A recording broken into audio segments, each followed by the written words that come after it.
जय श्री कृष्ण। दोस्तों, आज हम श्रवण करेंगे वैशाख मास महात्म्य अध्याय 19वां। व्यास बोला, हे ब्राह्मण, आपने समस्त फूल के दाता वैशाखो धर्म विष्णु भगवान के निमित्त बताए हैं। सो हे प्रभु, वह विष्णु कैसे हैं, उनके लक्षण क्या हैं, परिणाम क्या है, कैसे लोग अपने सद्भाव से उन्हें जान जाते हैं। वैशाखो धर्म क्या है, जिसने विष्णु भगवान को प्रसन्न कैसे करते हैं, यह सब मुझे बताइए। मैं आपका सेवक हूँ। व्यास के इस प्रकार पूछने पर जगत के ईश अनामय नारायण को नमस्कार कर शंख मुनि बोले, हे व्यास सुन, मैं विष्णु के कलशमय रहित रूप का वर्णन करता हूँ। यश रूप ब्रह्मादि से लेकर किसी मुनि के ध्यान में नहीं आता। विष्णु भगवान से पूर्ण शक्ति युक्त निगुण अनंत सच्चिदानंद स्वरूप हैं। संपूर्ण चराचर विश्व इन्हीं के आश्रय और वंश में रहता है। अब मैं तुझे उसी परमात्मा के साक्षात ब्रह्म का लक्षण बताता हूँ, जिससे उत्पत्ति, स्थिति, संहार, आवृत्ति, नियम, प्रकाश, बंधन, मोक्ष और वृत्ति होती है। इस परमात्मा के जन्म आदि तो केवल शास्त्र के जानने योग्य हैं। वेद, स्मृति, पुराण, इतिहास, पंचरात्रि और महाभारत ये भगवान के आत्म रूप हैं। इन्हीं के द्वारा विष्णु भगवान जाने जाते हैं। अन्य किसी प्रकार से इन्हीं नहीं जाने जा सकते। इनके जन्म, कर्म, गुणों को जानकर प्राणी मोक्ष को पाते हैं। कर्म से विष्णु भगवान का महत्व सातिशय होता है। इसी प्रकार देव, ऋषि, पिता और माता प्रत्येक में शक्ति रूप से विद्यमान रहते हैं। प्रत्यक्ष आगमन और अनुमान से, बल और ज्ञान से सुख में प्रथम मनुष्य को उत्तम जानो, फिर ज्ञानादि द्वारा आवृत्ति राजा को 100 गुना अधिक जानो। इससे त्वचा भी मानी देवताओं को 100 गुणाधि जानो। देवताओं के सप्त ऋषि बड़े हैं। सप्त ऋषियों से अग्नि, अग्नि से सूर्य आदि, सूर्य से बृहस्पति, बृहस्पति से वायु, वायु से इंद्र, इंद्र से पार्वती, पार्वती से जगत गुरु महादेव, महादेव से बुद्धि देवी और बुद्धि से भी प्राण बलिष्ठ है। प्राण से अधिक कुछ नहीं और संपूर्ण जगत प्राणात्मक और प्राण ही है। यह जगत विशिष्ट और नील मेघ के समान भाव युक्त सबका आधारभूत इसे सूत्र कहते हैं। लक्ष्मी के कटाक्ष मात्र से इनकी स्थिति है। तब व्यास बोला, वह लक्ष्मी देवादिदेव विष्णु भगवान के एकमात्र कृपा पात्र है। विष्णु भगवान से अधिक या समान कोई नहीं। जीव में यह प्राण नाम सूत्र कैसे हुआ? हे ब्राह्मण, मेरे सामने इसका निर्णय करिए कि परमात्मा प्राण से परे कैसे हैं। शंख मुनि बोले, व्यास, जो निर्णय तू पूछता है वह सुन। मैं संपूर्ण जीवों द्वारा प्राणाधिक के उद्देश्य से कहता हूँ। प्राचीन काल में नारायण के कमल योनि से ब्रह्मादिक देवता दिक रच कर कहा, हे मैं ब्रह्मा को तुम्हारा राजा बनाऊंगा और जो कोई तुमसे सर्वश्रेष्ठ हो उसे युवराज बनाऊंगा। परंतु वह शील, शौर्य और औदायु आदि गुणों से युक्त हो। भगवान के ऐसा कहने पर जब देवता इंद्र के पास परस्पर विवाद करने लगे, कोई सूर्य को श्रेष्ठ कहता तो कोई इंद्र को, कोई चुपचाप खड़े है। जब वह किसी प्रकार के निर्णय नहीं कर पाए तब वो नारायण के पास गए और नमस्कार कर हाथ जोड़ कहने लगे, हमने आपस में बहुत विचार किया, परंतु हमसे कोई अधिक श्रेष्ठ नहीं दिखाई देता। अतः हे प्रभु, आप ही इसका निर्णय करके हमारे संशय को दूर करिए। देवताओं के इस प्रश्न को सुनकर भगवान हंसकर कहने लगे कि मेरे विराट रूप से शरीर में जिसके निकलने से शरीर गिर पड़े और फिर उसमें प्रवेश करने से वह खड़ा हो जाए, वह सब देवताओं में अधिक श्रेष्ठ है, कोई नहीं। यह सुनकर देवताओं ने तथास्तु कहा। जब जयंत का देवता भगवान के पांव से निकल गया तब उसको पगु कहने लगे।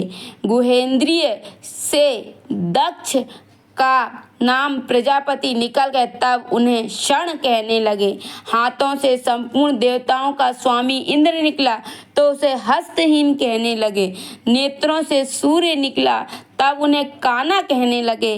नाक से अश्विनी कुमार निकले तो उन्हें नासिका रहित कहने लगे। कानों से दिशाएं निकली तब उन्हें बहरा कहने लगे। जहाँ से वरुण निकल गया उसे अर्क्षर कहने लगे। वाणी से वाणीश्वर अग्नि निकला तब उसे गूंगा कहने लगे। रुद्र मन से निकल गए तो उन्हें जड़ कहने लगे।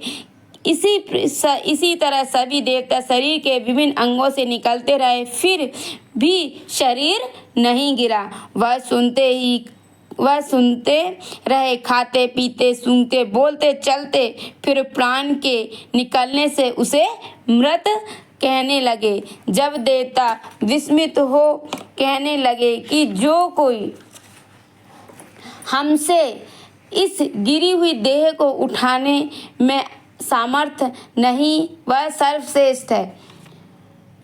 सामर्थ्य होगा वही सर्वश्रेष्ठ है और वही युवराज होगा। ऐसी प्रतिज्ञा कर क्रम से जैसे जैसे निकले थे वैसे वैसे उसमें प्रवेश करने लगे, परंतु देह फिर भी नहीं उठी। अंत में प्राणों को प्रवेश करते ही शरीर खड़ा हो गया।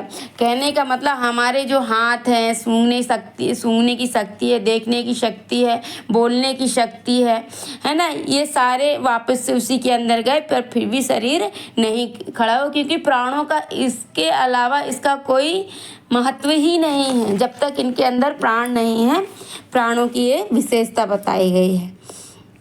अतः अंत में प्राणों के प्रवेश करते ही शरीर उठ खड़ा हुआ। तब देवताओं ने निश्चय किया कि बल, ज्ञान, धैर्य, वैराग्य, जीवन से भी यह अधिक प्राण समस्त देवताओं का अधीश्वर और व्यापक है। अतः एवं प्राण को ही युवराज बनाया और उनके सामर्थनाथ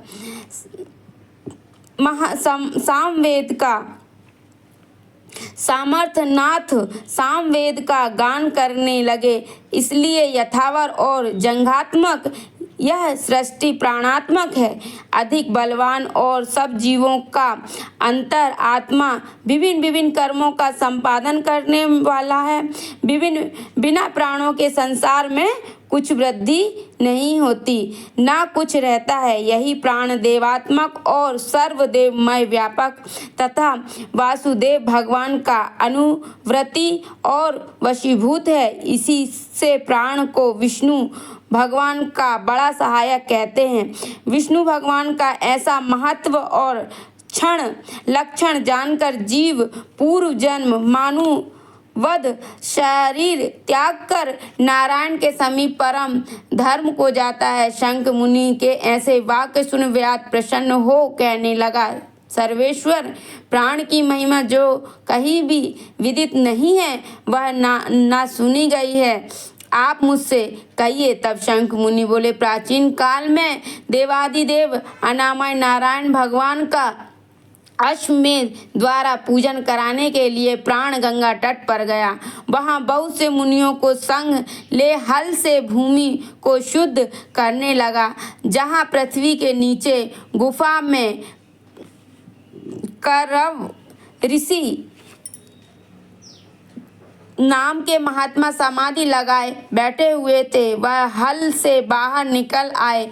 तब प्राण को अपने सामने खड़ा देख क्रोध से शाप देते हुए बोले, तेरी महिमा तीनों लोकों से जाती रहेगी और भूलोक में तुझे कोई नहीं मानेगा। मुनि के ऐसे कहने पर क्रोध कर प्राण बोला, मैं निरपराध हूँ, तुमने बिना अपराध मुझे शाप दिया है, इसलिए मैं कवण, तुम गुरुद्रोही हो और तेरी वृत्ति विश्व में निंदित हो। तभी से संसार में विशेषकर भूलोक में प्राण की महिमा प्रसिद्ध नहीं है और शाप के कारण कवण गुरु को मार सूर्य का शिष्य है। व्यास, जो कुछ तुमने पूछा सो सब तेरे सामने कहा।